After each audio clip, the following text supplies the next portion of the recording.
Rigoberta Urán has ridden for Sky Pro Cycling for the last 3 seasons, and arguably this year was the most successful of his career.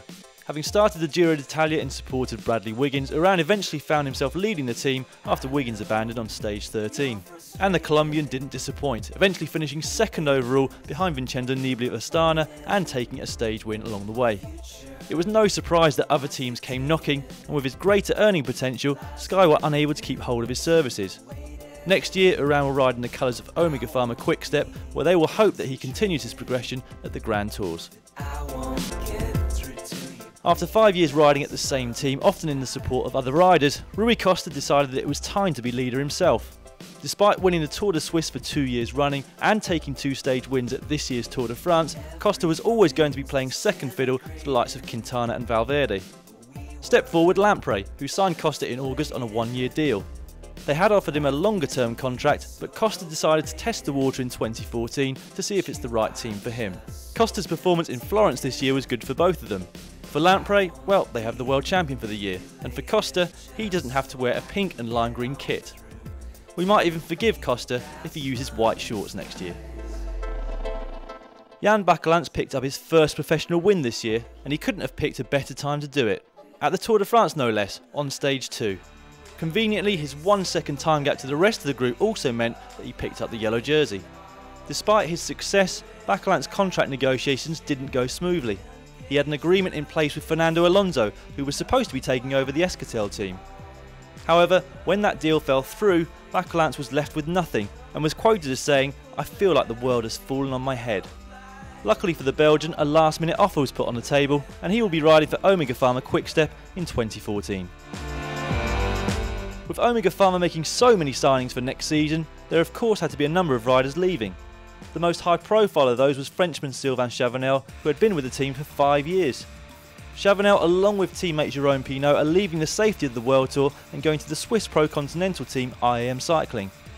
The name and nationality of Chavanel should help the team gain entry into the Tour de France, and having missed out on all 3 of the Grand Tours this year, that would be welcome news.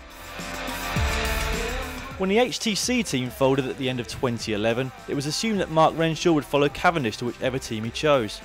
The two were almost joined at the hip, with Renshaw publicly acclaimed by Cav as being the best lead-out man in the world. So to see Renshaw sign with Rabobank was a surprise, but the Australian, it seemed, was ready to sprint for himself. 2 years on, and whilst Renshaw has taken 3 wins, it hasn't really been the transition to sprinter that he wanted. Next year he will reunite himself with Cavendish at the Omega Pharma Quickstep team and, along with Alessandro Petacchi and Gert Steegmans, should forge the most formidable lead-out in cycling. Back in 2009, things were looking rosy for Irishman Philip Dagon. A stage win and 9th overall at the Vuelta at just 25 years of age, Dagon was seen by many as a star of the future. However, a series of injuries and then his team, Cervelo, folding at the end of 2010, left his future looking more precarious. A year with Radio Shack didn't yield the results that he, or they, were looking for, and Dagon was forced to slip down to pro-continental level with the US-based team United Healthcare. 2013 was his 2nd year with that team, and a string of consistent performances grabbed the attention of Sky Pro Cycling, who have signed him for 2014. After 2 years with the Orica Green Edge team, 28-year-old Sebastian Langeveld is on the move to the American squad Garmin Sharp, where he will spend the next 2 years. The Dutchman is a cobbled classics specialist and believes the team will be a force to be reckoned with at next year's Tour of Flanders and Paris-Roubaix. In Andreas Klier, Langeveld will also be able to draw on the knowledge of one of, if not the most experienced classics rider of modern times. Garmin Sharp obviously have a liking for Dutch riders, as they've also signed 24-year-old Tom-Jelte Slagter from Team Belkin. Slagter turned professional with the Rabobank team in 2011, but started to really impress the following year, where he picked up a string of top 10 results in high-profile races. He began where he left off in 2013, winning a stage and the overall at the Tour Down Under.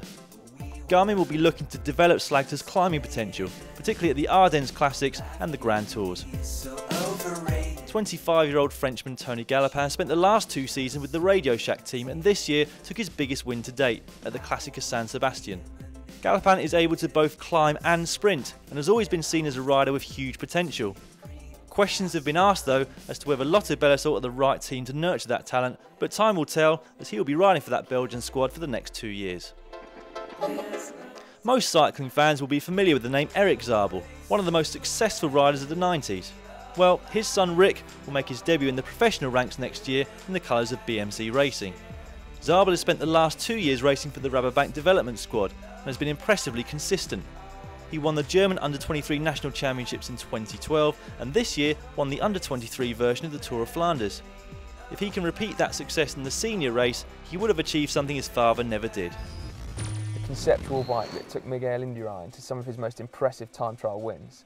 His bike didn't last long thanks to the UCI, but it has made a lasting impression.